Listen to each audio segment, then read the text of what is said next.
12장 14절에서 17절 말씀을 함께 교독합니다.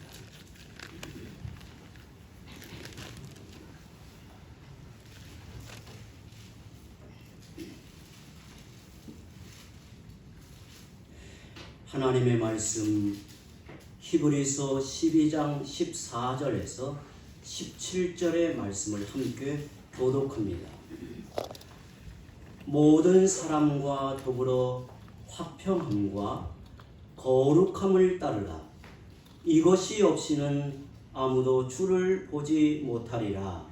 너희는 하나님의 은혜에 이르지 못하는 자가 거룩하고 또 쓴뿌리 많아서 괴롭게 하여 많은 사람이 이로 말미암아 더럽게 되지 않게 하며 음행하는 자와 혹 한 그릇 음식을 위하여 장자의 명분을 판 에서와 같이 망령된 자가 없도록 살피라.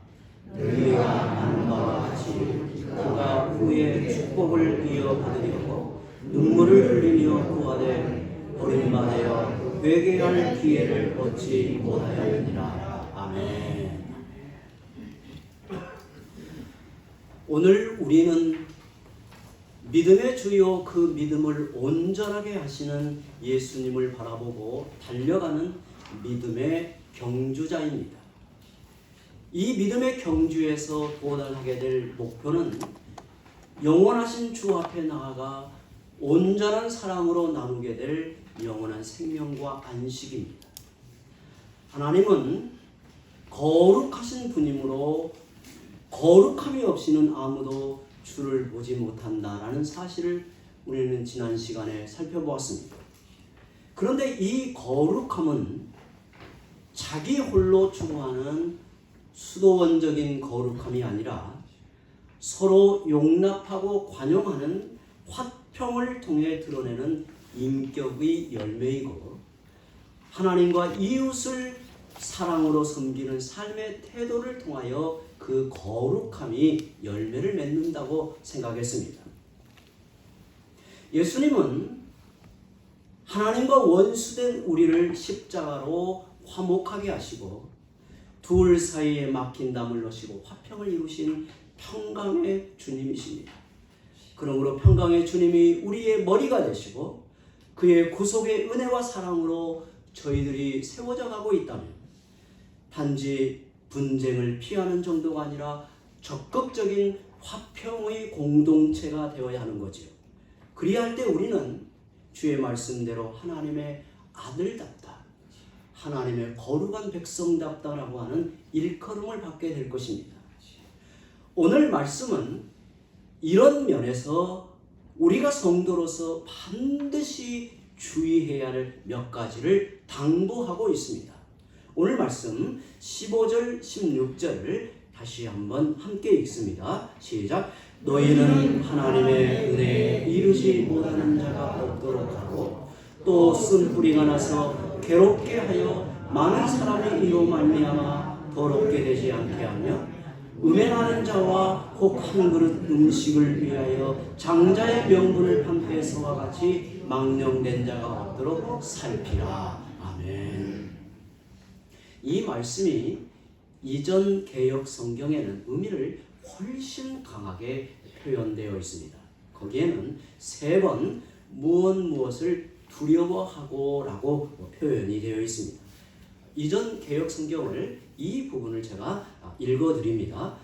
너희는 돌아보아 하나님의 은혜에 이르지 못하는 자가 있는가 두려워하고 또 쓴뿌리가 나서 괴롭게 하고 많은 사람이 이로 말미암아 더러움을 입을까 두려워하고 음행하는 자와 혹 한 그릇 식물을 위하여 장자의 명분을 판 에서와 같이 망령된 자가 있을까 두려워하라. 3가지 교회가 이 땅의 교회가 믿음으로 전진해 나아가면서 두려워해야 될 것, 조심해야 될 것이 무엇인가를 밝히고 있습니다. 여러분, 우리가 교회 안에서 무엇을 가장 경계해야 되고 반드시 주의해야 한다는 걸까요? 첫째는 우리 중에 하나님의 은혜에 이르지 못하는 자가 없도록 주의하라. 둘째, 쓴뿌리가 나서 많은 사람이 이로 말미암아 더럽혀지지 않도록 주의하라. 그리고 세 번째가 음행하는 자와 에서와 같이 망령된 사람이 없도록 주의해야 한다는 것을 말하고 있습니다. 먼저 하나님의 은혜에 이르지 못할 자가 있는지 살피라고 말합니다. 이는 교회를 다녀도 이와 같이 주일마다 교회를 다녀도 은혜를 받아 누리지 못하는 불행한 사람이 있을 수 있음을 경계하고 있는 겁니다. 비록 교회 안에 있어도 모든 사람이 예외 없이 그 은혜를 입어 마지막 구원의 목표에 이르는 것이 아니라는 것을 경계하죠. 교회를 다니는 사람들 중에도 하나님의 은혜에 미치지 못하는 안타까운 일이 벌어질 수 있다는 거예요. 더구나 이런 사람은 마치 쓴뿌리가 돋아나 탈을 일으키듯이 많은 사람을 죄로 오염시키므로 특히 그들을 잘 살피고 경계하라고 말하고 있습니다. 너희는 쓴뿌리가 나서 괴롭게 하여 많은 사람이 이로 인하여 더럽히지 않게 주의하라고 당부합니다.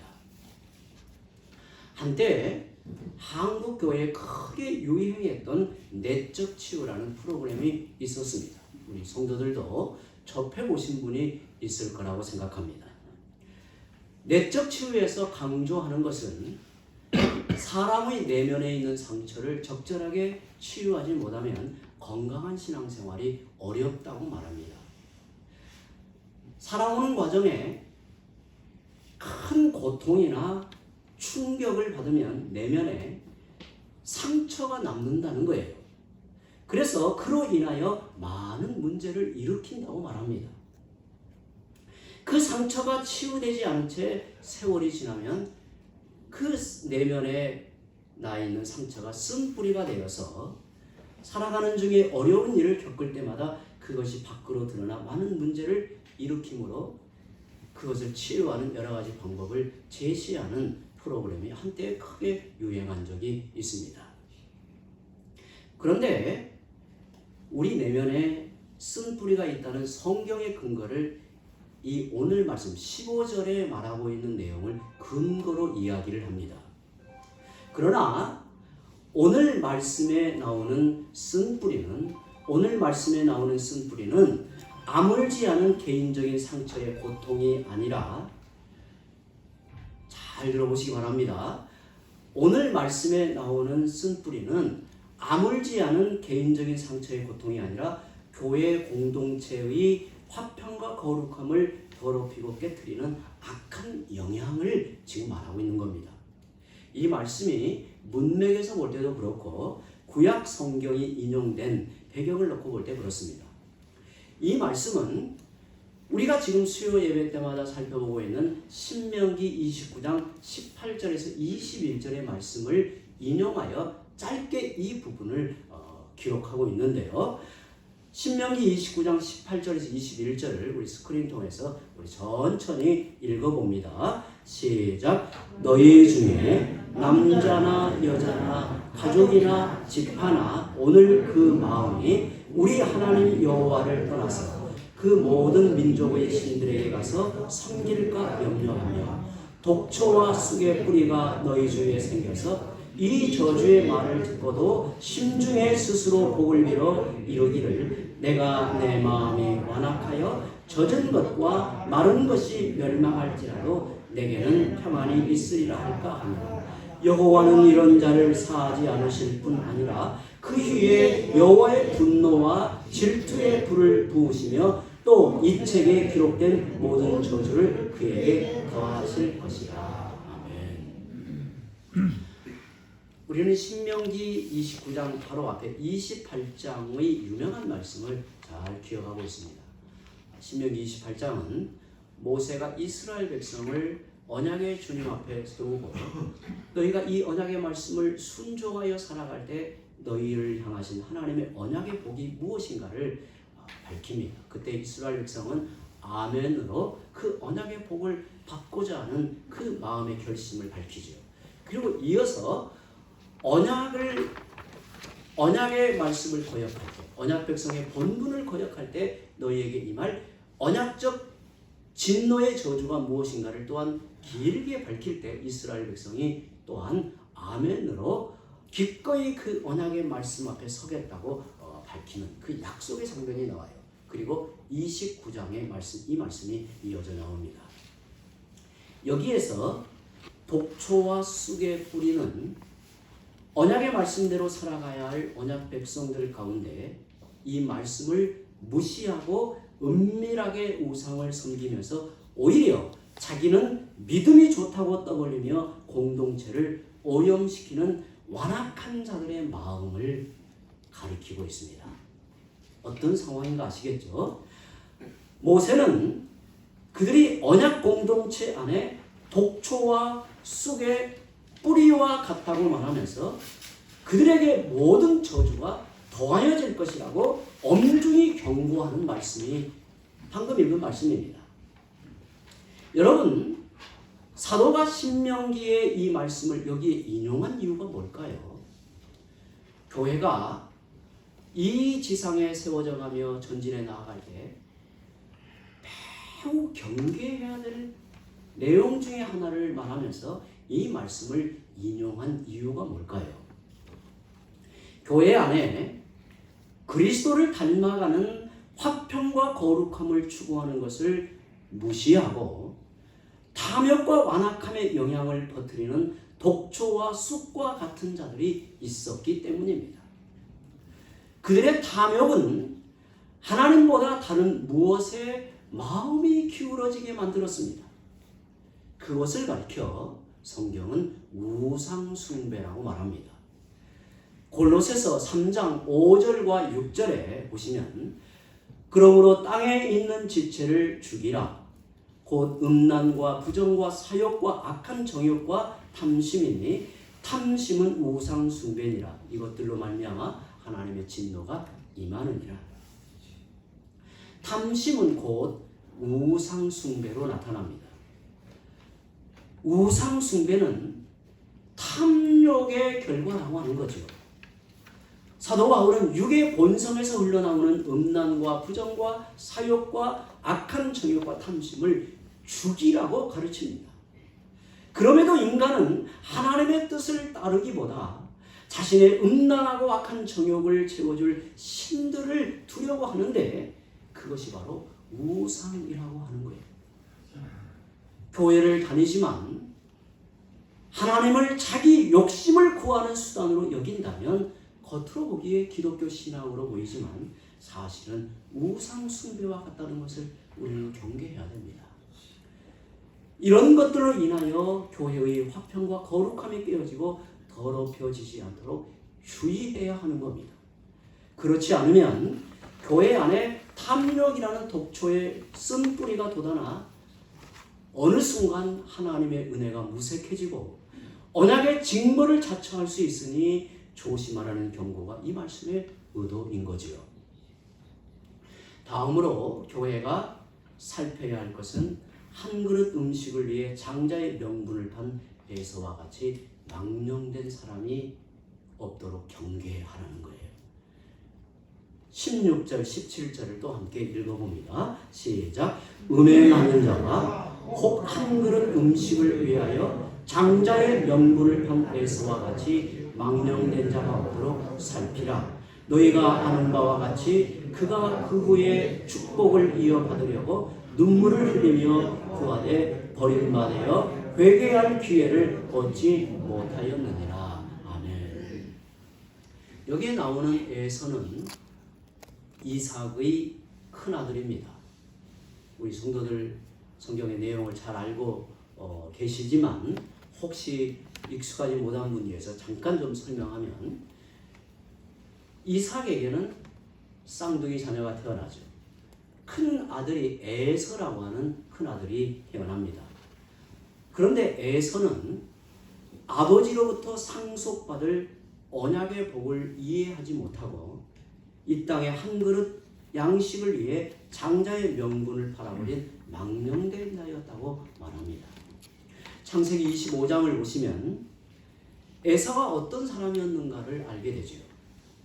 그는 이삭의 장자로 태어나 그의 조부 할아버지 아브라함에게 약속하신 언약의 복을 상속받을 자였습니다. 하나님께서 아브라함과 언약을 맺으시며 그 언약의 복을 밝히시는데 그 언약의 복을 상속받을 자가 이삭에게 그리고 이삭의 다음 자녀에게 이어져 가는데 그가 누구였는가? 에서라였단 말이죠. 그럼에도 불구하고 에서는 장자의 고난을 팥죽 한 그릇보다 가볍게 여겼다고 하는 거예요.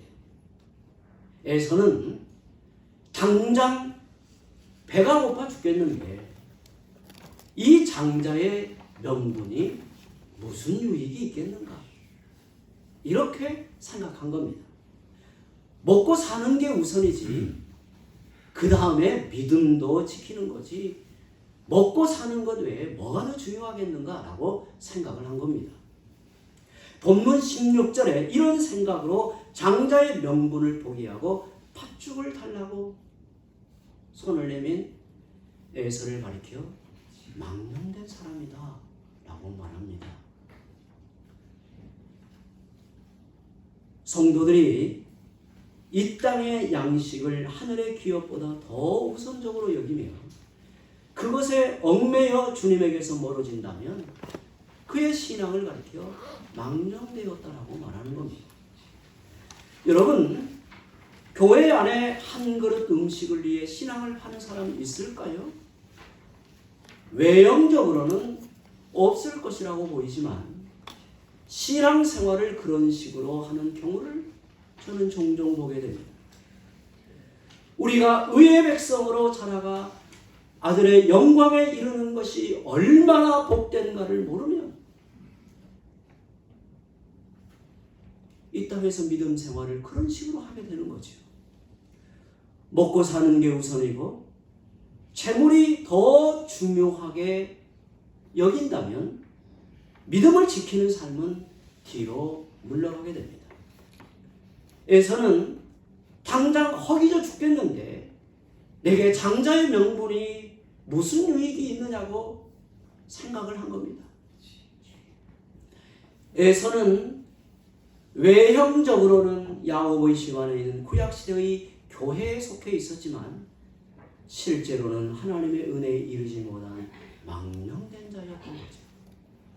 사실 오늘 말씀은 교회가 주의해야 될 세 가지를 교훈하고 있지만 사실 은혜에 이르지 못하는 자의 전형이 누구인가를 밝히고 있는 거예요.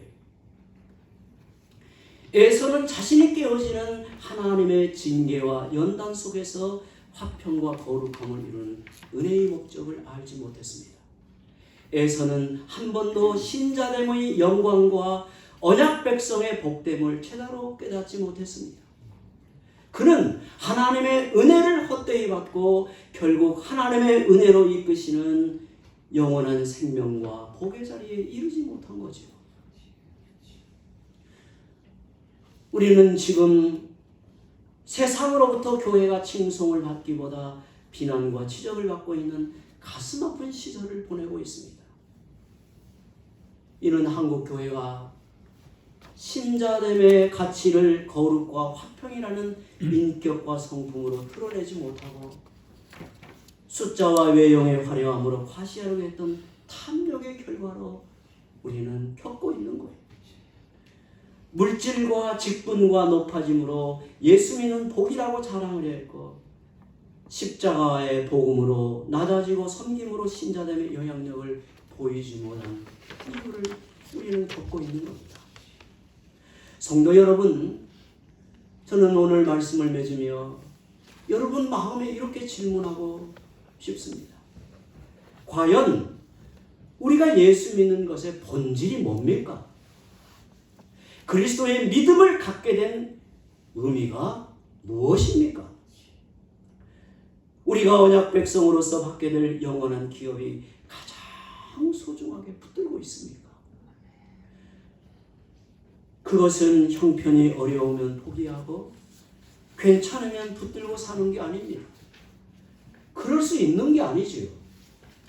오늘 이 말씀에 근거하여 우리 교회 안에 하나님의 은혜에 이르지 못할 탐욕의 쓴뿌리와 에서와 같이 망령된 세속화 신앙이 없는지 잘 살펴서 화평과 거룩함의 열매를 맺는 성도들이 되시기를 바랍니다. 이렇게 기도합니다.